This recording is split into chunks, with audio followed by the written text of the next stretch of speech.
Hi, these are the Nothing Ear A, which is a slightly less expensive version of the Nothing Ear. That is in reality the Nothing Ear 3, although Nothing didn't name them that for whatever reason. So basically the Nothing Ear A is a cheaper version of Nothing's latest in-ear headphones.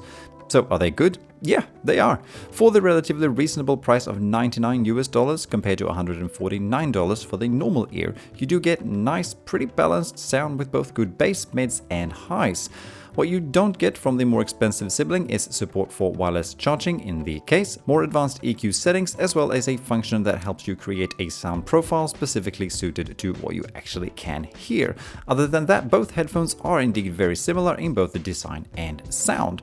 So do you pay extra for the Nothing design look then? Well, probably a little. However, both the case and the headphones are indeed produced nicely and with pretty good quality and materials. I also for a fact love that Nothing has thrown touch buttons out the window and are instead using these small tactile buttons on each stick poking out of each earpiece, effectively preventing accidental song skips and the likes.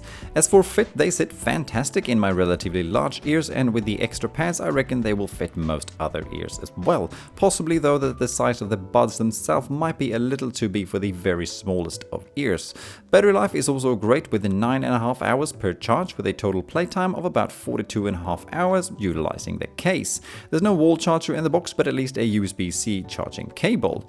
Apart from the lack of wireless charging and nothing to brag about in terms of waterproofness with only an IP54 rating, the thing I like least about the Nothing Ear A is probably the noise cancellation. That is okay at best, but terrible at worst. Sure, you can't expect any fantastic results considering the price, and to be fair, with more low bassy sounds, the active noise cancellation does a fair job. However, when it comes to sounds that more changes their frequency and moves towards a more high-pitched sound, the noise cancellation actually really struggles, making for a sometimes pretty flimsy and up and down kind of a result.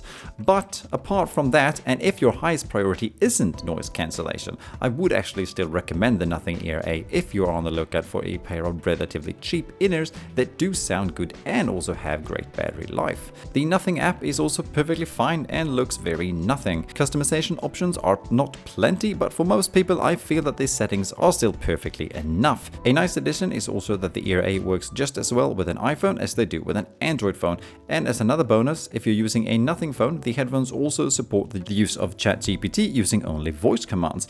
A nice addition if you feel that it will benefit you, otherwise perhaps more of a gimmick. That however works really well. Everything you talk about with your AI friend also gets saved in text form in the ChatGPT app for later review, which is nice. Alright, so that is basically my take on the Nothing Ear A. Please share any thoughts or questions in the comments below and I'll do my best to answer them. Thank you for watching, have a nice day, bye!